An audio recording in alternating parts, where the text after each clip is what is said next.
Salut mes amis, je m'appelle Stéphane Love Kambia. Je suis un acteur, réalisateur, scénariste et producteur.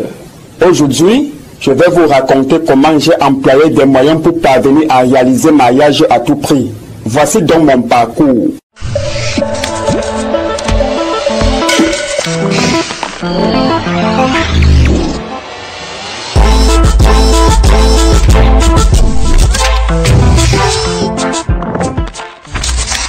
Je n'ai pas passé des annonces à la radio. En ce temps-là, n'ayant pas eu d'équipe de tournage, j'ai préféré d'abord me faire de nouveaux amis. Quelques semaines après avoir entré en relation amicale avec eux, j'ai appelé chacun d'eux pour leur faire part de ce projet. Ensuite, les acteurs intéressés ont accepté de participer à ce casting. Au début, le choix n'a pas été facile. J'ai finalement retenu une trentaine d'acteurs. 4 mois après la naissance de mon premier fils ayant été déjà formé par moi-même, je me suis engagé à écrire les dialogues de la mini-série durant plusieurs jours.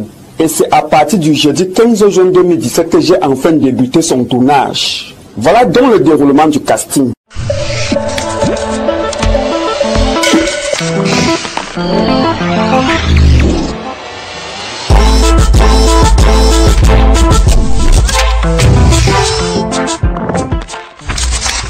Dès le début du tournage de la mini-série, j'ai partagé à mes acteurs leurs rôles respectifs avant de les leur faire interpréter dans la mini-série à tour de rôle.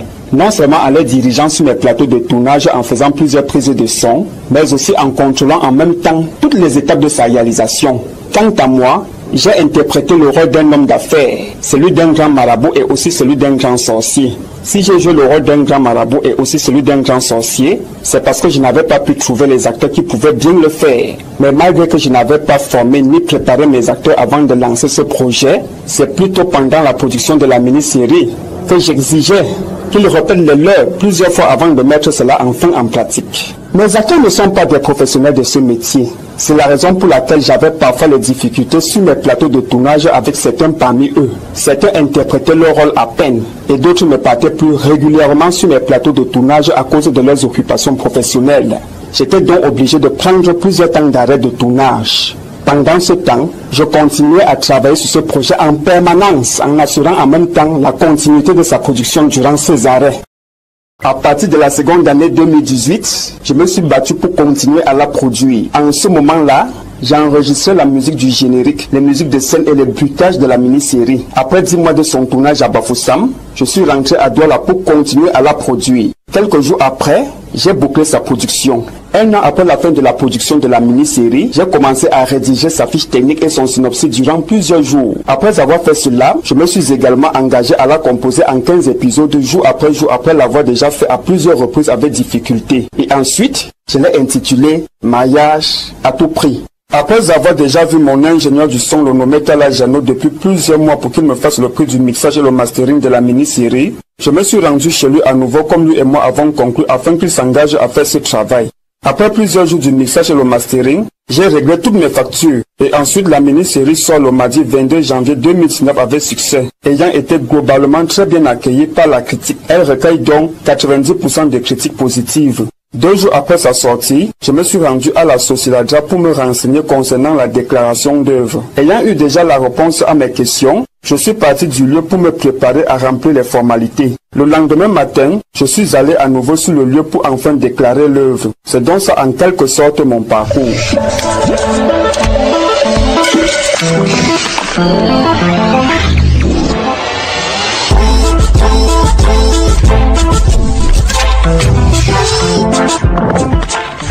Mon épouse et moi avons traversé les moments difficiles avant de nous marier. C'est la raison pour laquelle j'ai été motivé de réaliser cette mini-série en souvenir de notre mariage en lui donnant ce titre, Mariage à tout prix.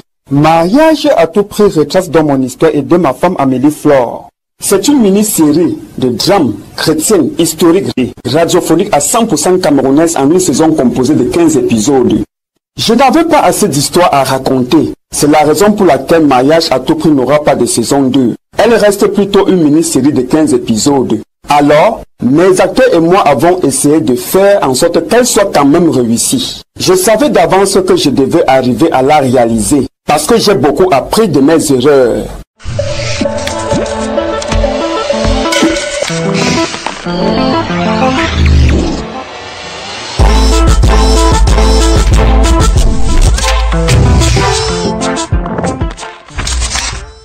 Stéphane Kambia, je dois dire qu'on se connaissait depuis, mais je ne savais pas que vous aviez d'autres talents que je découvre d'ailleurs à l'instant avec ce film Mariage à tout prix, qui est donc une mini-série radiophonique, mini-série radiophonique qui traite donc du mariage chez nous, dans un environnement où se mêlent beaucoup de points de vue, le mariage à l'africaine confronté aux réalités de la pensée judéo-chrétienne, parce qu'on se rend compte qu'ici, l'intrigue nous présente des tourtereaux, Stéphane Love et Amélie Flore, qui se connaissent, qui s'aiment et qui veulent bien sûr sceller leur idylle devant Dieu et les hommes, mais qui rencontrent des difficultés relevant d'un point de vue religieux. Donc, je trouve que c'est une œuvre qui est très belle, elle est originale, et elle nous replonge un peu dans un univers que l'on a vécu au début des années 80, parce qu'il faut bien savoir que le film radiophonique a quelque peu disparu de nos mœurs, et pourtant, on se souvient des grandes radios africaines numéro 1, et autres qui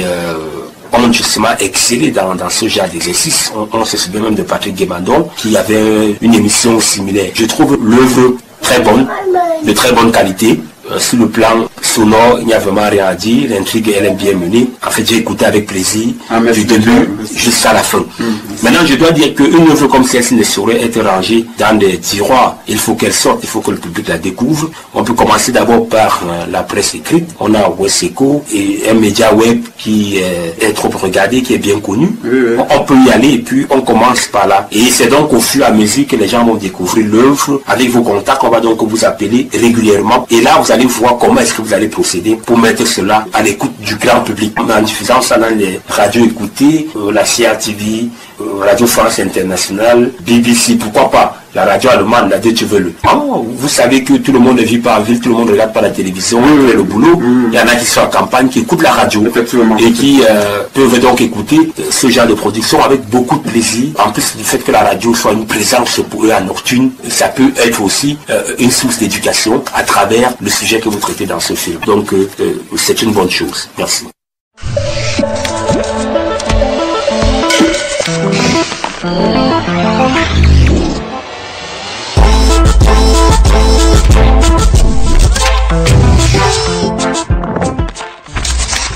Sinon, j'écoutais aussi les critiques des autres pour avancer dans mon travail. Donc, il ne faut pas tel décourage. Parce qu'il y a beaucoup de jeunes qui veulent faire carrière dans cette activité. Mais plusieurs personnes leur font comprendre que c'est le métier des bandits. Si vous aimez ce métier, faites-le. N'ayez pas peur des critiques. Aucune œuvre n'est parfaite. C'est en forgeant qu'on devient forgeron. Je m'explique. Il y a un fondement à tout. Je peux encore dire que l'échec est le fondement de la réussite. Même si on a fait les études de la réalisation, on n'est pas encore réalisateur. On est réalisateur par les œuvres, comme disait notre grand frère Ebenezer Tepombia. Quant au présentateur de la mini-série, le nommé Idrissou Njoya, je le lui avais dit de présenter Mariage à tout prix en faisant un bref résumé de notre histoire aux auditeurs afin qu'ils écoutent en découvrant eux-mêmes ses suites et sa fin. J'avais exigé qu'il le fasse pour que les auditeurs soient en attente de l'écoute de chaque épisode de la mini-série. La présentation de cette mini-série radiophonique a laissé les doutes sur chaque suite du déroulement de notre histoire. Car elle contient beaucoup de suspense. Écoutons comment il présentait cela.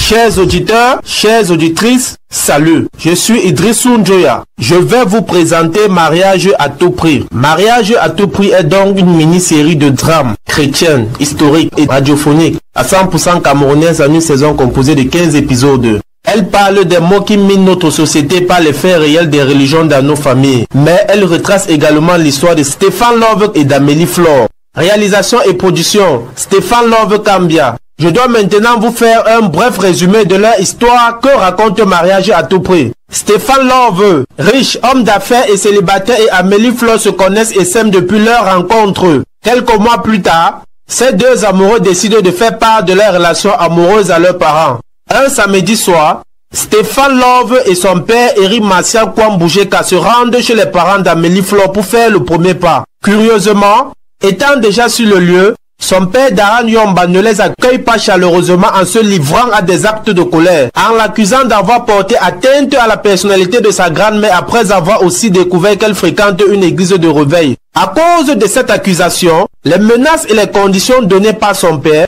la situation devient de plus en plus difficile. Que vont-ils faire pour se marier?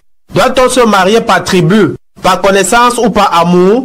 Je vous laisse découvrir l'épisode 1.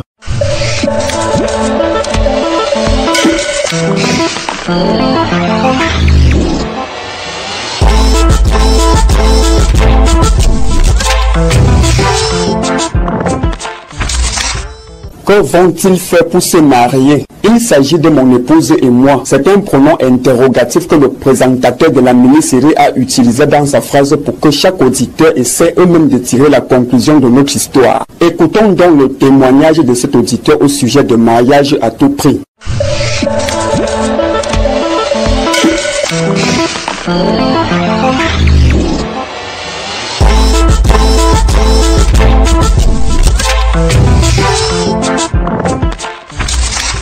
Mariage à tout prix est une œuvre de Stéphane que j'ai beaucoup admirée. Une œuvre qui révèle deux aspects. Réel parce que au départ, ils vivent d'abord comme des copains, mais curieusement, alors leur vie d'ensemble va conduire au mariage et que en écoutant cette œuvre, on se rend à l'évidence que l'auteur a transcrit les réalités. Cette réalité que j'ai beaucoup appréciée, c'est une sorte de confrontation entre la tradition et la foi chrétienne. Et sans prendre parti pris, il laisse à chaque auditeur de comprendre, de tirer lui-même des conclusions. Cependant, il rend ce langage à la portée du commun des mortels, ce qui revient à dire que c'est une œuvre que je recommande sincèrement. Maintenant, quant à l'auteur, c'est d'abord quelqu'un très engagé, déterminé et déterminant, qui ne recule devant rien quand il faut aller jusqu'au bout. Parfois, même quand il a envie de faire quelque chose, ce n'est pas les moyens préalables qui l'intéressent. Ce chemin faisant parfois qu'il trouve les moyens, toujours engagé. Et c'est ainsi que dans cet élan, l'œuvre devient beaucoup plus un pamphlet dramatique. Il ne s'agit pas de l'imagination. C'est quelqu'un parfois avec un regard timide. On peut croire que c'est naïf, pourtant il ne l'est pas. C'est aussi quelqu'un parfois très réservé, mais pourtant une bibliothèque, j'allais dire, de ce qui peut intéresser à la fois les petits comme les grands. En compagnie du petit comme du grand, il n'y a pas de différence. On a comme l'impression qu'il s'est rabaissé le haut à la base et la base vers le sommet, mais en veillant que chaque position maintient ses atouts, chaque position maintient ses avantages. Donc voilà la personne de Stéphane dans cette pièce ou dans cette œuvre.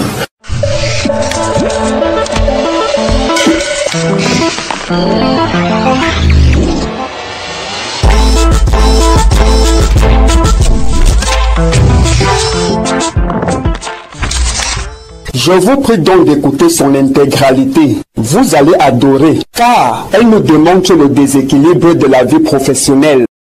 Elle sensibilise les parents qui s'opposent ou bien qui font opposition au choix des futurs époux et épouses de leurs enfants. Elle nous amène à comprendre certaines choses secrètes qui se passent dans certaines religions. Elle prodigue des conseils à ceux qui veulent se marier en parlant aussi de la tradition.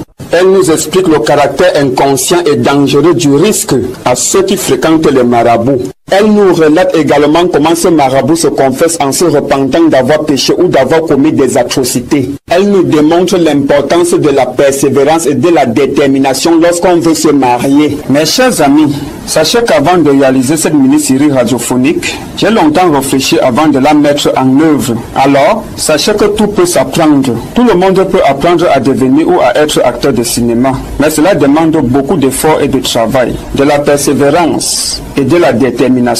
Il faut savoir provoquer sa chance et aussi savoir attraper les opportunités qui se présentent, ce qui n'est pas si évident que ça. Donc croyez en vous, battez-vous et sachez surtout pourquoi vous le faites. Mariage à tout prix n'est pas une œuvre proprement narrative. Il n'y a pas un narrateur qui raconte, expose et développe les faits. C'est très difficile de captiver sans raconter. Malgré tout, l'œuvre est captivante. Celle de Patrick Mandon sont narratives. Or, la mienne ne l'est pas. Sachez alors qu'il existe existent les œuvres narratives et les œuvres non narratives ou sans narration. Mes chers amis, je vous prie encore une fois de plus d'écouter son intégralité. Eh bien, je n'ai pas écrit au ministère des Affaires étrangères, ni à la francophonie et au ministère des Arts et de la Culture pour l'aide à la production. Je me suis plutôt battu tout seul à réunir les fonds pour acheter mes propres appareils afin de réaliser mon rêve. Ayant déjà atteint mon objectif, j'ai l'intention de vouloir créer des images pour cette mini-série radiophonique. Je souhaite vraiment qu'elle soit une mini-série d'animation plus tard. En effet, il me faudrait d'abord trouver un moyen pour rentrer dans mes fonds avant de m'engager à travers ce futur projet. Néanmoins,